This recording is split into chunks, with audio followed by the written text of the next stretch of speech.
తాకట్లో ఉన్న బంగారాన్ని విడిపించి ఆ రోజున మార్కెట్ ధర కట్టి మిగిలిన డబ్బును మీకు అందిస్తుంది కొమ్మూరి గోల్డ్. సో ఆల్రెడీ 2 సార్లు బీఆర్ఎస్ ప్రభుత్వ పాలన చూసిన తర్వాత ఇప్పుడు కాంగ్రెస్. నెక్స్ట్ మీరు ఒక మాట ఉన్నారు ఈ మధ్య కాలంలో, మేము ప్రభుత్వంలోకి వస్తాం, దానికి సహకరించేది రేవంత్ రెడ్డి అనేది.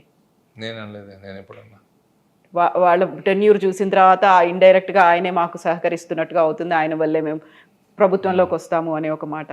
అనలేదు. రేవంత్ ఎందుకు సహకరిస్తాడు మాకు? జాయినింగ్స్ అప్పుడు మీరు అన్నట్టున్నారు నిజామాబాద్లో ఒకటి.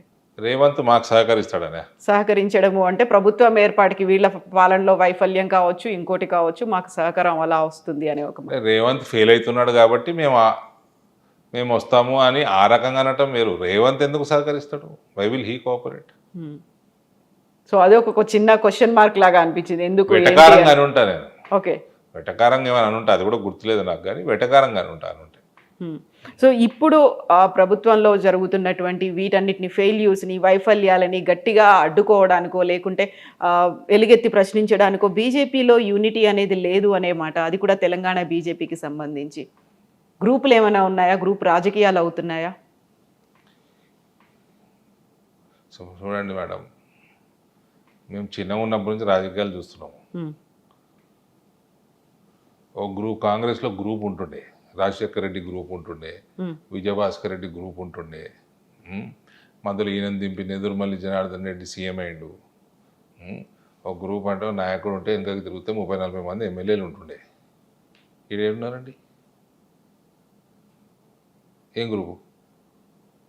ఎంపీలు ఎవరి గ్రూపు వాళ్ళ దానిలాగా ఉన్నారు అనేది. ఏం గ్రూప్? ఉన్న 8 మంది ఎంపీలు, ఉన్న 8 మంది ఎమ్మెల్యేలకు ఏం గ్రూప్ పెడతారు మేడం?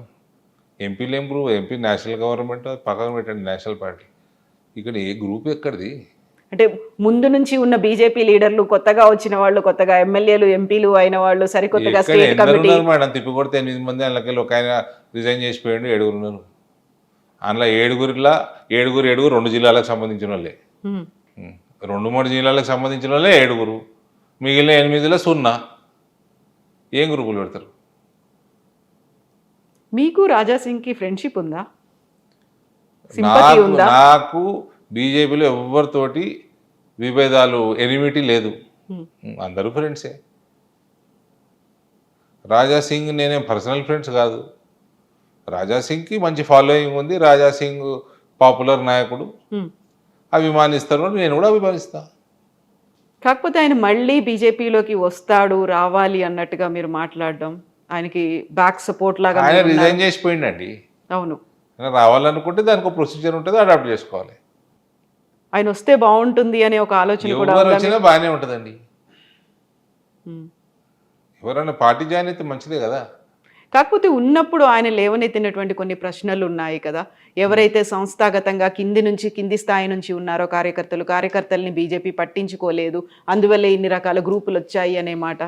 మళ్ళా మేడం ఆయన అన్నమాట నేను చెప్తున్నాను, రాజాసింగ్ అన్నమాట అన్నాడు. ఆయన కాన్స్టిట్యున్సీలో నేను కూడా చూసిన, ఆయన కాన్స్టిట్యున్సీలో నుంచి రిప్రజెంటేషన్ సరిగ్గా లేదు, నా కాన్స్టిట్యున్సీ కూడా లేదు. నా దగ్గర వచ్చిన ఓట్లకి, నా దగ్గర వచ్చిన సీట్లకి తగినట్టు రిప్రజెంటేషన్ లేదు స్టేట్ కమిటీలో. నేను కూడా చెప్తున్నా, సికింద్రాబాద్ నుంచి మ్యాక్సిమం ఉన్నది, భువనగిరి నుంచి ఉన్నాయి, తర్వాత ఈ నుంచి 10 మంది ఉన్నారు, ఆ నుంచి 4 ఉన్నారు, మల్కాజ్గిరి నుంచి 4 ఉన్నారు, కానీ ఓట్లు మా దగ్గర ఎక్కువ వచ్చినాయి. అది పెద్ద దాన్ని ఇష్యూ చేయాల్సిన అవసరం ఏముంది? కాకుండా చిన్న అసంతృప్తి ఉంటుంది కదా. ఉంటుంది, మా కార్యకర్తల కోసం ఉంటుంది, అడుగుతాము, కొట్లాడతాము, విత్ ఇన్ ద పార్టీ కొట్లాడతాము. సో మీరు అన్నట్టుగా స్టేట్ కమిటీ అంటే ఎక్కడైతే మా ప్రాధాన్యత ఉందో, ఎక్కడైతే ప్రాతినిధ్యం ఉందో అక్కడ నుంచి తీసుకోకుండా మీరు చెప్పినట్టుగా ఒక 2-3 నియోజకవర్గాలకే కంపల్సరీ ఏం కాదు కదా. కాకపోతే దాన్ని ఇంకా స్ట్రెంగ్తెన్ చేయాల్సిన అవసరం అడుగుతూ ఉంటాం, మేము ప్రెషర్ పెంచుతూ ఉంటాం, మేము ప్రెషర్ పెడతా ఉంటాము, మా కార్యకర్తల కోసం మేము కొట్లాడుతూ ఉంటాము.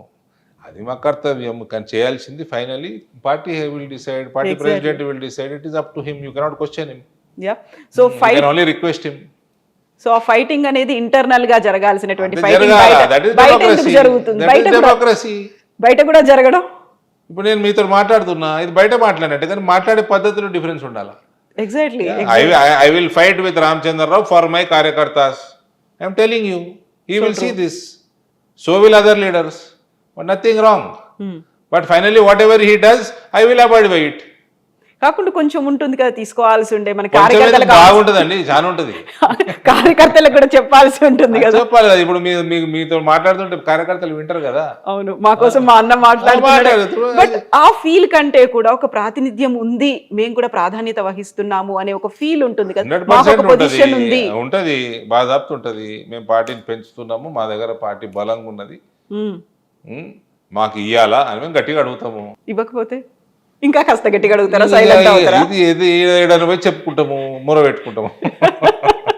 మీకు ఎలాగో ఢిల్లీలో యాక్సెస్ చాలా ఎక్కువ ఉంది, ఎంపీ కాబట్టి మీరు అక్కడే ఉంటారు, కేంద్ర నాయకత్వం life long fight, this is all continuous fight ఇది.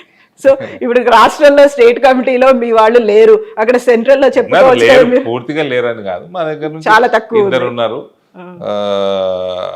ఒక మోర్చా అధ్యక్షుడు ఉన్నాడు, నేషనల్ స్టేట్ సెక్రటరీ ఉన్నారు, ఇంకా కొన్ని పోస్టులు వచ్చేటివి ఉన్నాయి, అందులో ఉంటారు. సో ఉంటారు, లేరని కాదు. ఇట్లాంటివి చూసినప్పుడు సడన్ గా అనిపి మీరేంద్ర భయ్ నాకు అక్కడ పైన తెలుసు అందరూ, నేను రెగ్యులర్ గా అక్కడే ఉంటా నేను అనేది అట్లాంటిది ఉండదా?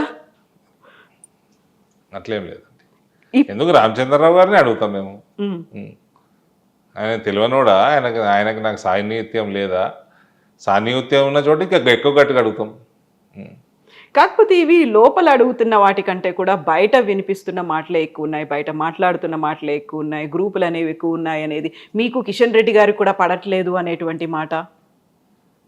ఇది నాకు బండి సంజయ్ పడదు, నాకు కిషన్ రెడ్డి పడదు, రాజా సింగ్ నా దోస్తు, ఇవన్నీ బయట కుచ్తో లోక్ కయింగే లోగోగా కామే కైనా వింటే రాజకీయం అండి. This is a public platform. మాట్లాడుతూ ఉంటారు, వింటూ ఉంటాం, నడుస్తూ ఉంటుంది, ఇగ్నోర్ చేస్తూ ఉంటాం, నడుస్తూ ఉంటుంది. ఈజీలియే అంటే మీకున్న కార్యకర్తలకు కొంచెం డౌట్ వస్తుంది కదా, నిజమేనా ఇట్లా అవుతున్నదా మన పార్టీలో, మనం అంతా పార్టీ క్యాడర్ బేస్ చేసుడుగా ఉన్నాం కదా. గ్రూపులు అంటున్నాను నేను, అసలు ఇది గ్రూపే, అసలు గ్రూప్ ఉంటుంది ఏముందని ఇలా నేను అదే చెప్తున్నా కదా. మేము చూసిన గ్రూపులు 40 మంది ఎమ్మెల్యేలు, తిరిగి చూస్తే నాయకుడు 40 మంది ఎమ్మెల్యేలు ఉంటుండే. ఇక్కడ ఎవరున్నారండి? ఏం గ్రూపు? ఎవరిది వాళ్ళకే అనేది ఒక గ్రూప్. నేను నా కార్యకర్తలు గ్రూపా? మీ కార్యకర్తలు ఉన్నారు కదా, మీ క్యాడర్ అనేది ఉంది కదా అక్కడ. Cadre is parties cadre. నేను ఒకసారి ఇట్లనే ఒక ఇంటర్వ్యూలో చెప్పిన, కార్యకర్త అనేవాడు బీజేపీ తోటే ఉంటాడు. అవును, కార్యకర్త బీజేపీ కార్యకర్త కాషాయం కింద పనిచేస్తాడు, భరతమాతకి సేవ చేస్తాడు, కమలం పువ్వుకి ఓటేస్తాడు, ఓటేపిస్తాడు.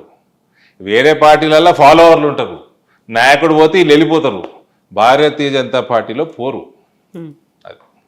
కాకపోతే రాజాసింగ్ అన్నమాట, ఆయన అధ్యక్షుడు కావాలనుకున్నప్పుడు, ఆయన అప్లై చేసుకోవడానికి వెళ్ళినప్పుడు కూడా ఆయనకి ఎవరు మద్దతు ఇవ్వడానికి కూడా రానివ్వకుండా చేశారు అనే మాటతో 8 మంది ఎమ్మెల్యేలు, 8 మంది ఎంపీలు వచ్చిందల్లా కూడా కార్యకర్తల వల్లే, మీరు చేస్తున్నటువంటి నిర్ణయాలు కార్యకర్తల మనోభావాలకి వ్యతిరేకంగా ఉన్నాయి అనేటువంటి ఒక మాట అన్నారు. That is his personal experience. How can I comment on this? What do you feel అనేది? ఐ డోంట్ నో, నేను లేనప్పుడు ఆ రోజు. నేను కూడా ఆయన రాకంటే ముందు వచ్చేసినట్టున్నా, వెళ్ళొచ్చాను, ఆయన వచ్చిపోయినాక వెళ్ళొచ్చాను, నాకు గుర్తులేదు నాకు. But that is his experience. But మీరు ఆ రోజు ఎందుకు వెళ్ళలేదు? ఆయన ప్రమాణ స్వీకారం చేస్తున్నారు, పోయినా కదా. నేను పోయినా, నేను మీడియాకు మాట్లాడినా, వచ్చిన కాసేపు ఉన్నా, వచ్చిన. మీరు అటెండ్ అవ్వలేదు, మీలో కూడా ఒక అసహనం అనేది ఉంది, మీరు కూడా అధ్యక్షుడు కావాలనుకున్నారు అనే మాట. అట్లేం లేదండి. ఎందుకు రామచంద్రరావుకి అన్నిటికంటే పెద్ద ప్రోగ్రామ్ ఇవాళ నిజామాబాద్లో అయింది, నేను చేసిన అసహనం ఏముందండి. కాకపోతే రాజాసింగ్ ఏమో పార్టీకి రిజైన్ చేశాడు, ఆయన దూరం అయిపోయాడు. అరవింద్ కూడా కోపం వచ్చింది, ఆయన కూడా కొంచెం దూరంగా ఉన్నాడు. నేను రామచంద్రరావుకి ఎందుకు సహకరిస్తా? కోపం ఉంటే వ్యక్తిగతమైనటువంటి పనులు ఉన్నాయి కాబట్టి నేను అటెండ్ అవ్వట్లేదు అనే దాంతో మీరు ఒక ప్రోగ్రామ్ అటెండ్ కాలేదు. నేనే ప్రోగ్రామ్ చేసిన కదా ఆయనకి. ఈ రోజు చేశారు? ఈ రోజు కాదండి, నేను ఆగస్టు 25 రోజు చేసిన. నిజామాబాద్ వచ్చింది కదా ఆయన. నిజామాబాద్ జగిత్యాలకు సంబంధించి బ్రహ్మాండమైన కార్యకర్తల సమావేశం చేసిన. ఆనాటికి అదే అతిపెద్ద కార్యక్రమం అధ్యక్షుల వారికి రాష్ట్రంలో. All is well, always it will be well. Okay. So ఇప్పుడు కాంగ్రెస్ బీజేపీకి సంబంధించి 8 మంది ఎంపీలు ఉన్నారు. 8+8 = 16 కాలేదు, అక్కడ 0 అయింది, మాకు చేసింది ఏమీ లేదు అనేటువంటి వాదన బీఆర్ఎస్ చేస్తోంది. బీఆర్ఎస్ అదే మాట, అదే ఆరోపణ. అయ్యో, బీఆర్ఎస్ కూడా ఏమంటాడా కానీ, మా వాళ్ళు 8 ఎమ్మెల్యేలు 8 ఎంపీలు 8 and 8 is 88 అన్నారు మా వాళ్ళు. మీ వాళ్ళు అన్నారు, అవును. అది ఎప్పుడు అవుతుంది మరి 88? నేను కూడా వెయిట్ చేస్తున్నా. ఎంతకాలం పడుతుంది? I'm also waiting. ఎప్పటికి? I'm very keen, more keen than anyone. ఇట్లా ఇదేముంటుంది, మస్తు మాట్లాడుతూ ఉంటారు. సో ఇప్పుడు యూరియాకి సంబంధించి మళ్ళీ నేను ఫస్ట్కి వెళ్ళిపోతే 8+8 = 0 అయింది. రాష్ట్రానికి చేసింది ఏం లేదు, వాళ్ళు తీసుకురాలేదు, మీరు ఇవ్వలేదు, అందువల్లే రైతులు ఇట్లా కష్టపడుతున్నారు అనేది.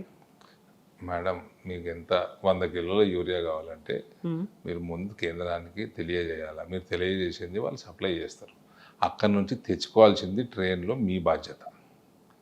మీరు ట్రైన్లు బుక్ చేసుకోవాలి. మీరు చేసుకోకపోతే దానికి బాధ్యులు ఎవరు? మీకు 10 ట్రైన్లు కావాలంటే మీరు 6 బుక్ చేసుకుంటే 4 షార్టేజ్ ఉంటుంది కదా.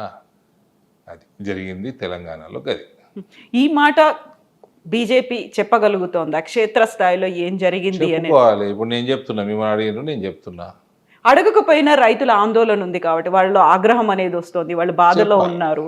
చెప్పాలి, తప్పకుండా చెప్పాలి. చెప్తున్నారు, చెప్పాలి, రోడ్ ఎక్కాలి, అపోజిషన్ చేయాల్సిన యాజిటేషన్లు చేయాలి, బలంగా చేయాలి. బీజేపీ చేస్తోందా ఇవన్నీ? నా దగ్గర మేము చేస్తాము, మా పార్లమెంట్లో మేము చేస్తాము. చెప్పిందా బీజేపీ ఇప్పటిదాకా ప్రతి చోట? మా పార్లమెంట్ నేనైతే చెప్తా మేడం, నా పార్లమెంట్లో. కాబట్టి మేము మా తోటి చేతనైనంత మేము బీజేపీ కోసం బలంగా చేస్తాం. కాబట్టి బీజేపీని ఆదరిస్తారు మా దగ్గర. మనం ఇలా ఎదుర్కోవాలి, మనం చేసాము, వాళ్ళు అడిగినంత ఇచ్చాము అనేది ఇక్కడ రాష్ట్ర నాయకత్వం కూడా అంత బలంగా చెప్పగలుగుతోందా? మీరే చెప్పాలా, మీడియాలో ఉన్నారు. అందుకే అడుగుతున్నాను నేను మిమ్మల్ని. మీరు చెప్పాలి, మీరే చెప్పాలి. మీడియా మీరు ఎక్కువ చూస్తారు, మీడియాలో ఉన్నారు కాబట్టి మీరు ఎక్కువ నాయకులను